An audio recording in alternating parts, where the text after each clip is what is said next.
बिस्मिल्लाहिर्रहमानिर्रहीम। अस्सलाम वालेकुम नाज़रीन, मैं हूं अहमद फ़वाद और आप देखते हैं मुझे मेरे यूट्यूब चैनल और फेसबुक पेज पर। नाज़रीन, सबसे पहले तो वीलॉग में आपको एक बड़ी खबर और ब्रेकिंग न्यूज़ देता चलूं। लसपेला हेलीकॉप्टर वाला जो वाक़या हुआ था, जिसके ऊपर मनफी प्रोपेगेंडा किया गया था, उसकी जो इंक्वायरी है उस पर बिठाई गई थी, वो इंक्वायरी मुकम्मल हो चुकी है। रिपोर्ट ये किया जा रहा है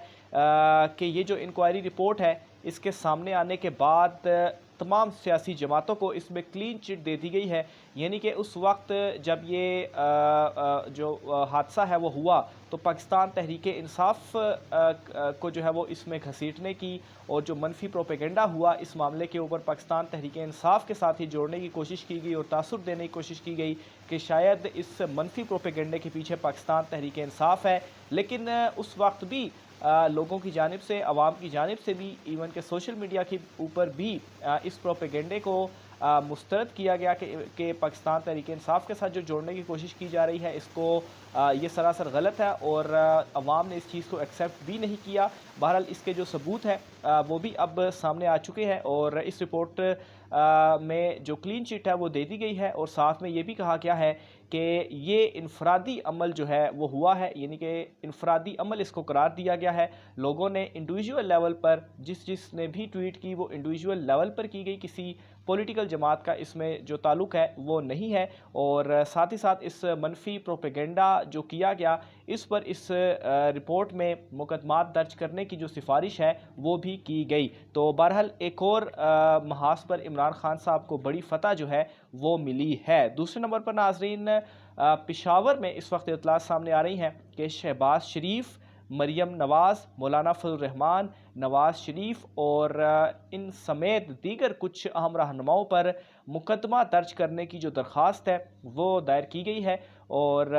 ये जो दरख्वास्त है इसमें ये कहा गया है कि पीडीएम ने माजी में कुछ बयानात दिए थे जो कि नफ़रत अंगेज़ तकरीरें इनको कहा जा सकता है और इनमें नवाज़ शरीफ भी, मरियम नवाज़ भी, शहबाज शरीफ भी और मौलाना फजल रहमान भी और दीगर कुछ के भी जो नाम हैं वो शामिल किए गए हैं और कहा गया है कि जो मुकदमा है वो दर्ज किया जाए। इससे पहले नाजरीन, जब ये तकरीरें की गई थी तो उस वक्त भी एक जो एफआईआर थी वो की गई थी, लेकिन फिर उसके ऊपर कोई एक्शन वगैरह बाद में उस तरह से नहीं हुआ। बहरहाल इस तमाम तर मामले को लेकर इस वक्त जो कानूनी माहिरीन है, ख़ासतौर पर पाकिस्तान तहरीक इंसाफ की जो कानूनी टीम है, वो तमाम तर मामलात को देख भी रही है और ख़ास तौर पर जो एक बनी गाला में भी कल अहम मीटिंग हुई और जो स्ट्रेटजी भी वहाँ पर डिसाइड की गई, परवेज़ इलाही साहब की जानिब से भी कुछ बयानात सामने आए कि अगर इमरान खान साहब को गिरफ़्तार किया जाता है तो फिर जो रिएक्शन है वो दिया जाएगा, रिएक्शन दीगर गिरफ़्तारियों की सूरत में भी होगा। और दूसरे नंबर पर असद उमर साहब की जानिब से भी ये अनाउंस भी किया गया, अनाउंस ग़ालिबन उन्होंने नहीं किया। बहरहाल जो मीटिंग हुई है उस मीटिंग की जो अंदरूनी कहानी है उसमें यह तय हुआ है कि अगर इमरान खान साहब को अरेस्ट किया जाता है तो उसके बाद जितने भी पाकिस्तान तहरीक इंसाफ के कारकुनान हैं, बग़ैर किसी के कहे, बग़ैर किसी के ऑर्डर दिए तमाम ने बाहर निकलना है। एक तो ये है कि शहरों में लॉकडाउन कर दिया जाएगा और दूसरा तमाम ने रुख करना है इस्लामाबाद का। तो ये जो स्ट्रेटजी है वो कल के एक अहम मीटिंग में तय जो है वो कर दी गई है। और इसके अलावा एक और बड़ी इंटरेस्टिंग चीज़ कल की मीटिंग में हुई कि पाकिस्तान तहरीक इंसाफ के ही एक एमएनए की जानिब से ये कहा गया कि अगर हम पार्लियामेंट में वापस चले जाते हैं तो हो सकता है कि वो हमारे लिए बेहतर हो। लेकिन एक तो इमरान खान साहब ने इस हवाले से ऑलरेडी डिसीजन करके मैसेज कन्वे कर दिया है कि पार्लियामेंट में वापस नहीं जाना, नए इलेक्शन ही हमारा मुतालबा है। और दूसरे नंबर पर इस सवाल के जवाब में वंस अगेन इमरान खान साहब की जानिब से ये कहा गया कि इस वक्त जो हमें आवाम की सपोर्ट मिल रही है, अगर हम पार्लियामेंट में वापस जाते तो हमें आवाम की ये सपोर्ट नहीं मिलनी थी, इसलिए आपने फ़िक्र नहीं करनी, आपने घबराना नहीं है, आवाम हमारे साथ है, हमारा जो फ़ैसला है वो दुरुस्त है और हम सही डायरेक्शन में जा रहे हैं। तो ये नाज़रीन, एक तो मरियम नवाज़, मौलाना फजल रहमान, नवाज़ शरीफ, शहबाज शरीफ समेत दीगर के ख़िलाफ़ मुकदमा दर्ज करने की दरख्वास्त और फिर उसके बाद इमरान खान साहब को अगर अरेस्ट किया जाता है तो उस सूरत में जो एक रिएक्शन होगा उसकी जो तैयारी है वो भी मुकम्मल कर दी गई है। अव्वल तो इमरान खान साहब को गिरफ़्तार नहीं किया जा सकता, लेकिन स्टिल राना सनाउल्लाह ने आज भी दोबारा ये कहा है, वो बिल्कुल बाज़िद हैं और उनका ये कहना है कि इमरान खान साहब चूँकि ऑलरेडी इस केस में इस्लामाबाद हाई कोर्ट से उन्हें ज़मानत मिली हुई है 3 दिन के लिए, तो 3 दिन के बाद दोबारा ये जो ज़मानत है इसके लिए दोबारा से जो पेशी है वो की जाएगी। उस पर राना सनाउल्लाह का ये कहना है कि अगर इमरान खान साहब की ज़मानत मुस्तरद होती है तो उन्हें फिर हम अदालत से ही गिरफ़्तार करेंगे। तो ये नाज़रीन इमरान खान साहब की गिरफ़्तारी के लिए बाज़िद है, लेकिन दूसरी साइड पर इमरान खान साहब को इवन के कल की मीटिंग में भी ये कहा गया है कि अव्वल तो इस तरह से होगा नहीं, यानी कि वो श्योर हैं कि ये स्टेप उठाना इम्पोर्टेड हुकूमत के लिए बहुत ज़्यादा मुश्किल है, क्योंकि वो इस टाइम ख़ुद ही कंफ्यूज हैं कि करें तो करें क्या, क्योंकि जो अवामी रिएक्शन है वो ऑलरेडी इस वक्त इतना ज़्यादा है, इतना ज़्यादा अवाम का प्रेशर है कि अगर गिरफ़्तार किया गया तो फिर मामलात मज़ीद बिगड़ेंगे। लेकिन इसमें एक पॉइंट ऐसा है जो कि मैं यहाँ पर लाजमी डिस्कस करूँगा कि अगर हालात ख़राब होते हैं तो इम्पोर्टेड हुकूमत भी यही चाहती है कि हम हुकूमत में भी ना रहें और इलेक्शन भी जल्दी ना हो, और इसमें यह हो कि कोई तीसरी जो बंदा है वो आ जाए, वो टेक ओवर कर दे, तो इसमें उनको फ़ायदा हो सकता है। तो इस वजह से भी इमरान खान साहब तसादुम से बच रहे थे, लेकिन जब रेड लाइन्स क्रॉस होंगी तो फिर मेरे ख़्याल से एक लिमिट होती है बर्दाश्त की भी, तो अगर उस लिमिट को क्रॉस किया जाएगा तो फिर हालात तसादुम की तरफ ही जाएंगे। इसके अलावा नाज़रीन शहबाज गिल साहब के मामले के ऊपर भी कुछ अपडेट आपको करता चलूँ। रात गए शहबाज गिल साहब का जो कमरा था, जो पार्लियामेंट लॉजिस में जहां पर वो रहते थे, उस कमरे में छापा मारा गया और पुलिस शहबाज गिल साहब को लेकर वहां पर पहुंची। उनके कमरे में, उनके कमरे की तलाशी ली गई और तलाशी के दौरान कुछ चीज़ें वहां से बरामद की गई। उनमें एक पिस्तौल और सैटेलाइट फ़ोन जो है वो बरामद किया गया। इसके अलावा दीगर भी बहुत सारी चीज़ें थी और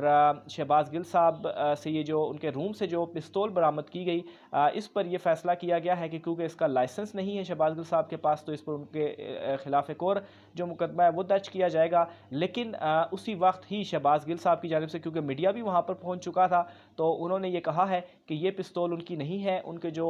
गार्ड्स हैं या जो उनके मुलाजमीन गार्ड्स हैं वो वहाँ पर रहते थे 2, और उनके पास असलहा भी था और उसका उनके पास लाइसेंस भी था। तो हो सकता है कि ये जो असलहा है ये उन्हीं का हो, लेकिन ये असलहा उनका नहीं है। इसके अलावा उन्होंने ये भी कहा कि इस कमरे के अंदर मुझे ऐसा लगता है कि कोई पहले से भी आया है, क्योंकि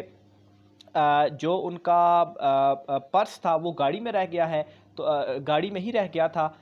तो फिर ये पर्स उनका कमरे में कैसे आया। फिर इसके अलावा उन्होंने ये भी कहा कि मेरे कमरे के अंदर जो कुछ चीज़ें हैं वो तब्दील भी की गई हैं। मिसाल के तौर पर जो उनका पासपोर्ट था, जिस जगह पर उन्होंने रखा था वो उस जगह पर नहीं पड़ा हुआ था बल्कि दूसरी जगह पर पड़ा हुआ था। तो खैर उन्होंने उस वक्त ये जो डिनाइल है वो भी किया, और साथ ही साथ शहबाज गिल साहब ने जो जिनसी तशद्दुद के हवाले से मामला था उसकी भी उन्होंने तस्दीक की, और उन्होंने कहा कि ये चीज़ उनके साथ हुई है। इससे पहले जो है वो रिपोर्ट काफ़ी ज़्यादा होता रहा, लेकिन शहबाज गिल साहब की जानिब से अब इस चीज़ की भी तस्दीक खुद कर दी गई है। इसके अलावा नाजरीन एक और बड़ी अहम ख़बर है, वो भी मैं आपके साथ शेयर करता चलूँ कि फवाद चौधरी साहब जो हैं उनकी जानिब से एक बड़ा अहम बयान सामने आया है, और इस बयान में फवाद चौधरी साहब ये कह रहे हैं कि 10 सितंबर से पहले हुकूमत का जो तख्ता है वो उलट जाएगा। तो ये प्रिडिक्शन उनकी जानिब से की गई है, और इसी तरह की कुछ बातें जो हैं वो शेख रशीद साहब की जानिब से भी की जा रही हैं। बहरहाल यहाँ पर एक चीज़ तो जो मैं अंडरस्टैंड कर पा रहा हूँ वो ये है कि IMF का जो बजट है वो इस वक्त बहुत ज़्यादा अहमियत का भी IMF की जानिब से जो किस्त आनी थी वो काफ़ी ज़्यादा उसकी इम्पोर्टेंस है। 29 अगस्त को एक अहम मीटिंग है, और उसमें अगर IMF की जो किस्त है वो दे दी जाती है तो फिर उसके बाद, चूँकि पहले भी इस हवाले से कॉन्स्पिरेसी थ्योरी मौजूद थी कि IMF की जो किस्त है वो जब मिल जाएगी पाकिस्तान को तो फिर उसके बाद इस हुकूमत का भी तख्ता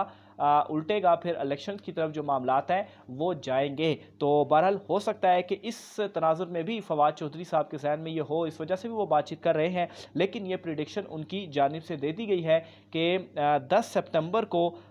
इस 10 सितंबर से पहले पहले इस हुकूमत का जो तख्ता है वो उलट जाएगा। तो बहरहाल ये आज की अहम तरीन डिटेल्स थी शहबाज गिल साहब वाला जो मामला था, और आखिर में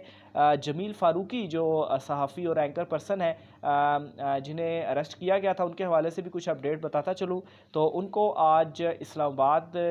की कचहरी में एफेड कचहरी जो है वहाँ पर मकामी अदालत में पेश किया गया है उनका रिमांड लेने के लिए, और इस रिमांड पुलिस की जानिब से मांगा गया है, और इस इस्तदा के ऊपर अदालत की जानिब से जो फैसला है वो महफूज भी कर लिया गया है। अभी जब मैं ये वीडियो को रिकॉर्ड कर रहा हूँ, फैसला उनका आया तो नहीं, लेकिन मोस्ट प्रोबेबली जो बतौर कोर्ट रिपोर्टर मैं रिपोर्टिंग भी करता रहा और जो इस वक्त चीज़ें चल भी रही हैं, तो फर्स्ट उसमें उनका जो रिमांड है वो दे दिया जाएगा। पुलिस को जिस्मानी रिमांड जो है वो उनका मिल जाएगा, लेकिन स्टिल अभी फैसला जो है वो महफूज है। देखते हैं इस हवाले से भी अदालत क्या जो डिसीजन है वो देती है। मज़ीद डिटेल्स भी आपसे शेयर करता रहूँगा। आज के व्लॉग से इतना ही, मुझे इजाज़त दीजिए। अल्लाह हाफिज़।